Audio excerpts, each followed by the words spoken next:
Hi, I'm Mike from 1A Auto. We've been selling auto parts for over 30 years.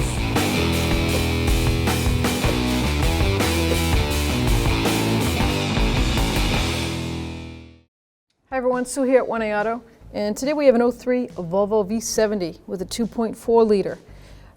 We're talking about the trouble code P0192 or 194, fuel pressure sensor.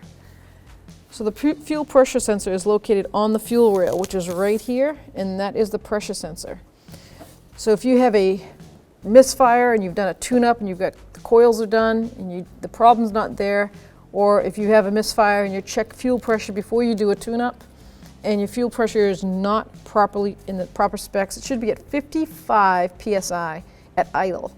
If the fluctuates or drops, you want to test your fuel pressure sensor. If you get a meter, there is a gray and green wire on the terminal number 4.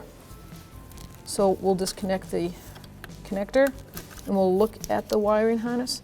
So the green wire, number 4, with the gray tracer. So I'm going to go with this one right here without taking the harness apart. Just double check it before.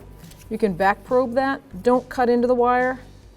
It'd be properly is put a nice little like a paper clip down inside the terminal. Don't ground it out. Hook it back up. Make sure it locks. Once you put the click it back in, hook up your voltage meter to the clip you have on there, and the voltage should be 3.7 volts at idle. If the voltage drops or spikes or is not reading at all, start with the fuel pressure sensor. Get a quality part. You might have to get a Volvo part for this to work properly. Hope the tip helps you out. Thanks for watching. Visit us at 1AAuto.com for quality auto parts, fast and free shipping, and the best customer service in the industry.